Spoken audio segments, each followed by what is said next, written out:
Hello, it's Firearms Friday again at the Wyoming State Museum. I'm Evan Green. I'm a volunteer here, and I've been given the great opportunity of assisting the staff in updating the inventory of the firearms in our permanent collection.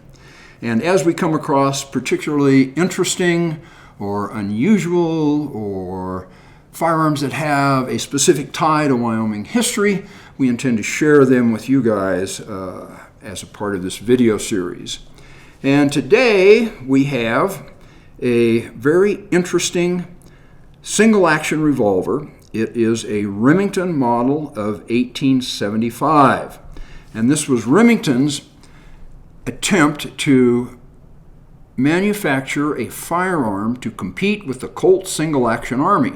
Now, the Colt came out in 1873, so Colt had a 2-year jump on the Remington, and the Colt had the advantage of being adopted by the U.S. military as a standard issue sidearm. The Remington was never issued in this form as a cartridge revolver, and this was Remington's first cartridge revolver, was never issued officially to the U.S. military, although it was a popular firearm on the American frontier, as will be witnessed by what we discovered about this particular firearm. I want to say a couple of things.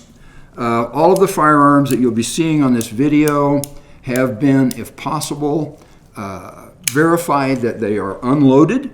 In some cases, we do not wish to manipulate the firearms.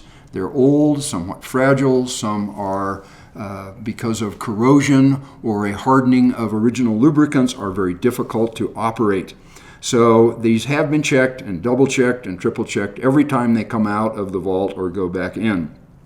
So we know that this particular revolver was manufactured in the late 1870s.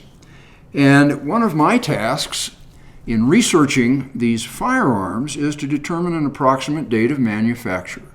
And the best way to do that usually is to come up with the serial number.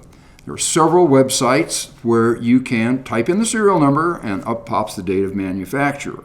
Couldn't find the complete serial number on this revolver, so went to Google and it says the serial number is usually stamped under the grips. Okay, we will be very careful and remove the grips from this revolver. And it was like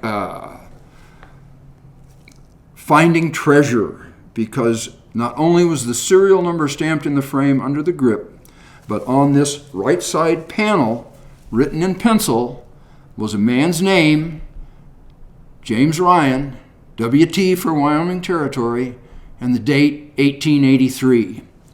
Museum Registrar Christy Griffin did some additional research and discovered that this guy was born in Washington, D.C. in about 1856, came to Wyoming, enlisted in the Army at Fort Washakie. At some point that she could nail down that in 1881 he was discharged and probably immediately re-enlisted at that point. So what's cool about this is an absolute documented Wyoming provenance of this revolver. You wonder what that young man was doing with this big nickel-plated Remington revolver in Wyoming Territory in 1883. It's like history reaches out and takes you by the hand. Thanks for listening. If you have any comments, suggestions, corrections, or more information to add about this or any of the other firearms that you'll be seeing in this series of videos, please note that in the comments below or get in touch with us at the Wyoming State Museum.